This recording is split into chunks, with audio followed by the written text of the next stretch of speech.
Oke, pada video ini saya akan menjelaskan pengerjaan tugas praktik 2 mata kuliah pemrograman web, yaitu membangun aplikasi pemesanan bahan ajar SITA Universitas Terbuka menggunakan framework Vue.js. Nah, pada tugas praktik 2 ini, itu ada 5 indikator capaian untuk menilai hasil belajar mahasiswa, yaitu pertama, mahasiswa dapat menerapkan sistem perorganisasian kode JavaScript framework Vue.js yang disepakati pada umumnya. 2. Mahasiswa dapat menerapkan fungsi untuk menampilkan data, mustache, directive vtext, untuk menghasilkan output yang diharapkan.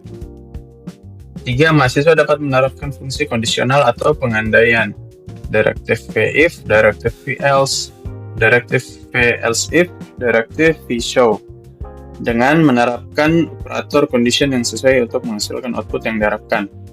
Keempat, mahasiswa mampu menerapkan data binding, one-way data binding, two-way data binding, melalui jenis directive data binding, vbind, vmodel, dan penggunaan property untuk mengolah data computed property, methods property, yang sesuai untuk menghasilkan output yang diharapkan. Yang kelima, mahasiswa mampu menerapkan fungsi watcher yang sesuai untuk menghasilkan output yang diharapkan. Nah, seperti ini struktur proyek Vue.js yang diinginkan pada tugas praktik kali ini. Nah, oke. Pertama, saya akan jelaskan struktur proyek yang saya gunakan sesuai ketentuan tugas ini. Ya, saya memisahkan file menjadi 3 bagian. Yaitu bagian pertama, folder CSS. Folder CSS ini berisi style CSS untuk seluruh tampilan aplikasi dan ada tambahannya di sini. Kemudian ada folder JS berisi 2 file logika Vue yang dipisahkan per halaman, ada stock pp.js dan tracking app.js. Kemudian di root terdapat index HTML sebagai halaman navigasi, stock HTML dan tracking HTML. Nah, pemisahan ini pun sebenarnya alasannya adalah agar kode lebih modular, mudah dibaca, dan masing-masing halaman punya Vue instance yang independen. Seperti hashtag app nanti, itu untuk stock dan hashtag tracking app untuk tracking. Jadi tidak terjadi konflik antar instance. Nah, kriteria kedua adalah penggunaan data binding dan directive. Saya menggunakan 3 cara menampilkan data. Yang pertama itu untuk mustache-nya di halaman page stock ini ada mustache item kode contohnya, dan item judul itu saya gunakan untuk menampilkan teks biasa. Kemudian ada di page tracking itu ada vtext 2 item ini. Nah, ini saya gunakan untuk menampilkan penerima. Ini setara mustache tapi lebih eksplisit dan menghindari flash of unrendered content. Nah, kemudian ada vhtml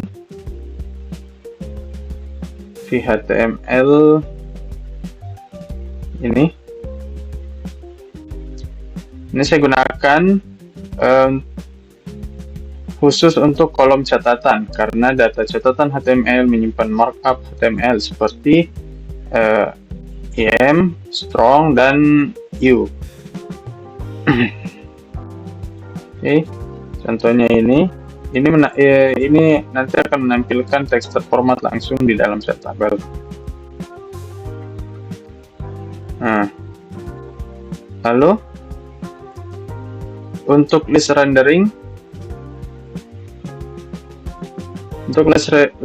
saya menggunakan v-for dengan key di semua daftar stok di tabel, pilihan UT daerah dan kategori di drop-down filter, daftar paket di form tracking, dan riwayat perjalanan DO di timeline.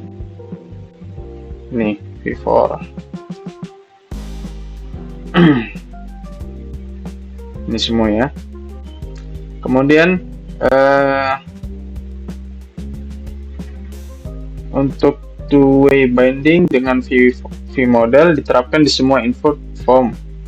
Misalnya itu vModel filter search. Nih, vModel filter search. Itu untuk kotak pencarian yang langsung memfilter tabel secara reaktif. Nah, lanjut lagi itu vbind atau shorthand saya gunakan untuk binding dinamis. 265 nih.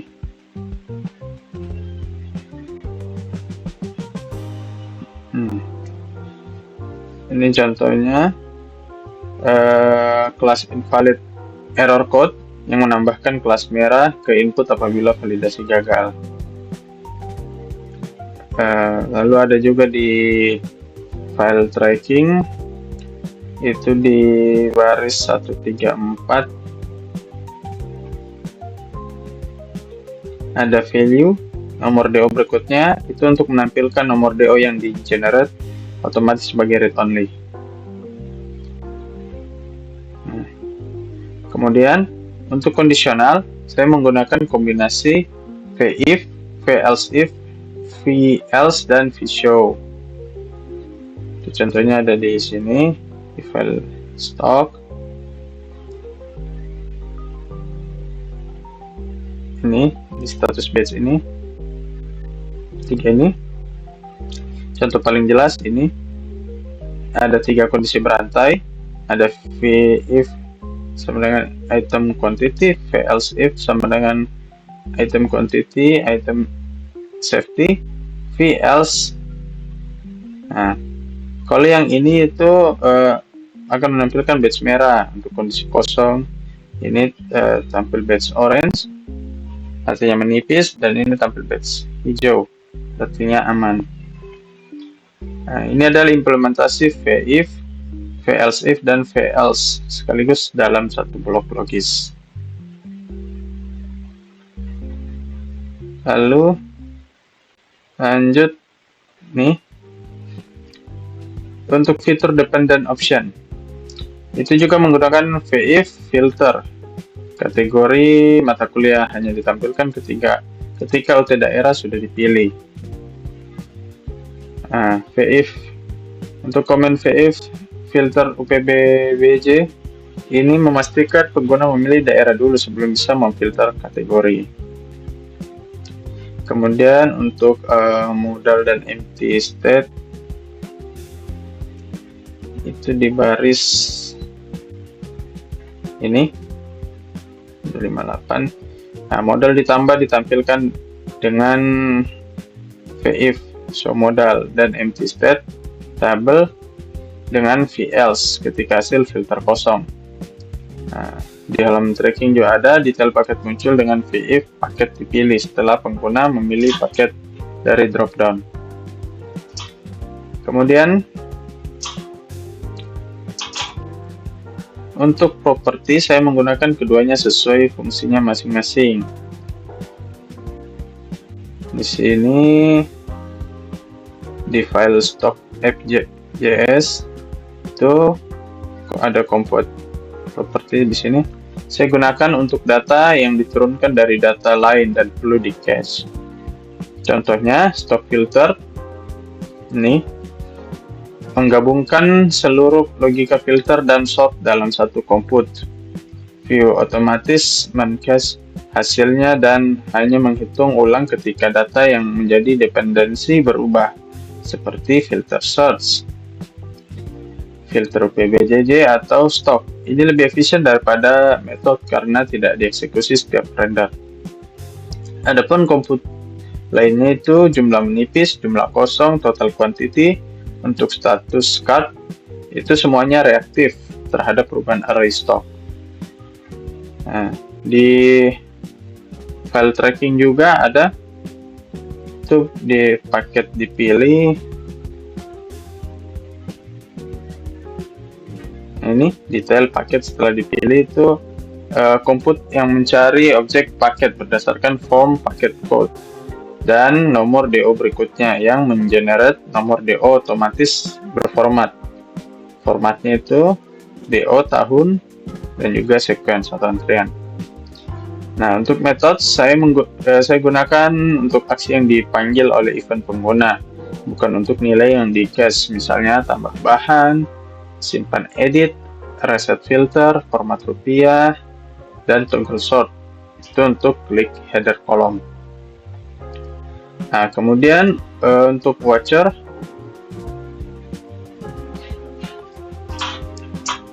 voucher sini saya mengimplementasikan lebih dari 2 voucher di masing-masing halaman sesuai kebutuhan. Itu ini voucher. Voucher 1 itu memantau filter UPBJJ ketika pengguna mengubah UT daerah. Voucher ini otomatis mereset filter kategori menjadi kosong dan menampilkan notifikasi. Ini memastikan filter kategori tidak menyisakan nilai dari daerah sebelumnya.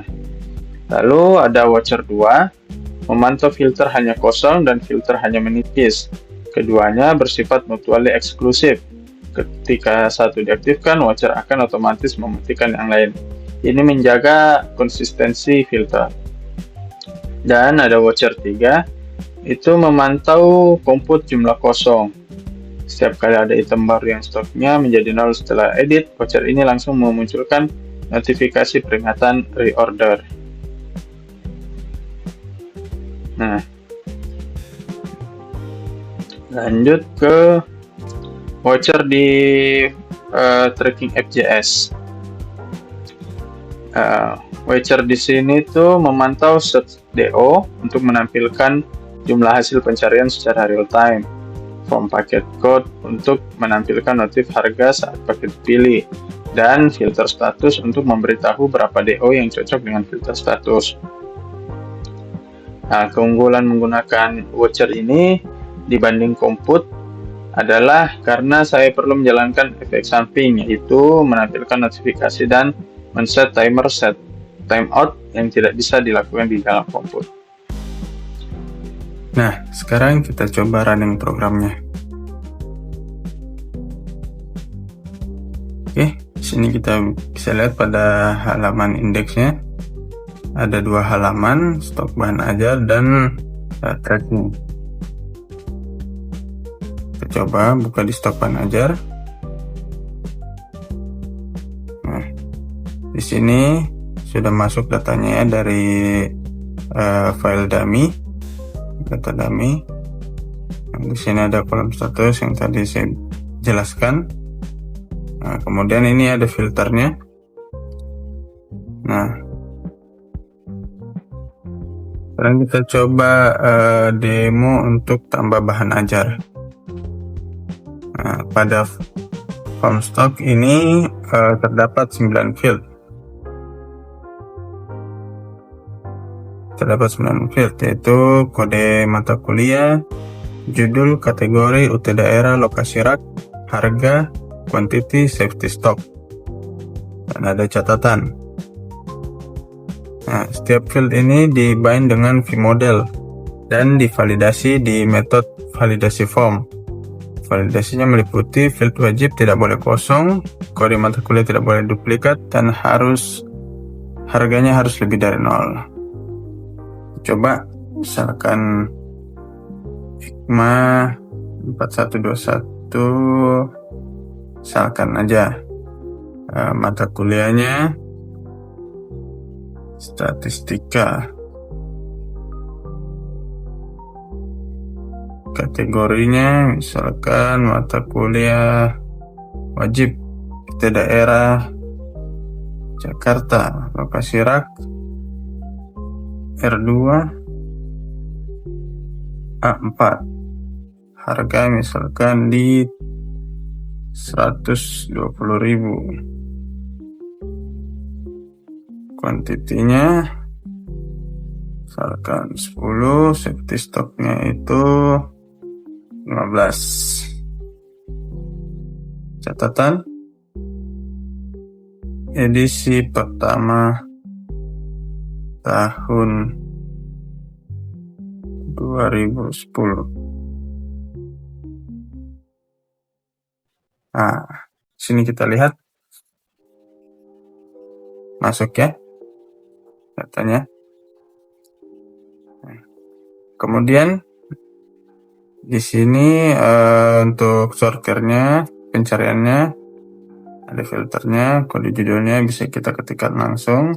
Untuk daerah bisa kita pilih, misalkan Jakarta, maka akan tersortir. Terus kategorinya wajib, akan dimunculkan yang wajib saja, pilihan tidak ada, praktikum, semua kategori.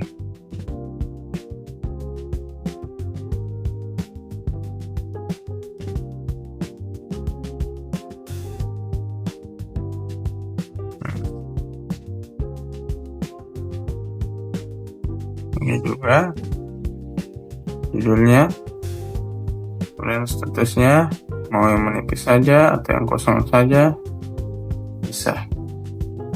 Nah, kemudian kita lanjut, kita lakukan demo untuk penambahan DO baru, delivery order baru. Oke. Nah, pada form tracking DO ini memiliki field nomor DO yang di generate otomatis. Jadi karena di generate otomatis sudah pasti tidak sama, tidak bisa juga diedit oleh pengguna. NIM, nama, ekspedisi dari dropdown pengiriman list. Tanggal kirimnya sesuai saat tanggal kirim bisa diganti. Nah, NIM bisa kita isikan, penerima sandi, ekspedisi, China Express, proses, paket ban ajar, IPA dasar. Nah, jadi tadi ya, status awal paket dari dropdown paket dan tanggal kirim ini otomatis terisi tanggal hari ini lewat metode hari ini. Nah, setelah paket dipilih muncul detail, ini detailnya tadi, dan total harga secara otomatis. Nah, ini adalah pemanfaatan dari compute paket dipilih tadi. Nah, penambahan DO ini juga menggunakan view set agar view-nya dapat mendeteksi perubahan pada objek tracking secara reaktif. Ini hal yang penting karena view tidak bisa mendeteksi penambahan properti baru pada objek secara langsung. Oke, coba buat.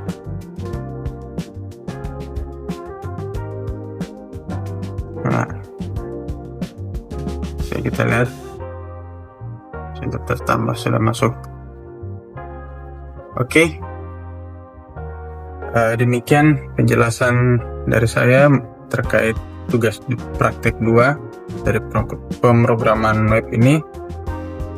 Semoga videonya bermanfaat, kurang lebihnya mohon dimaafkan. Assalamualaikum warahmatullahi wabarakatuh.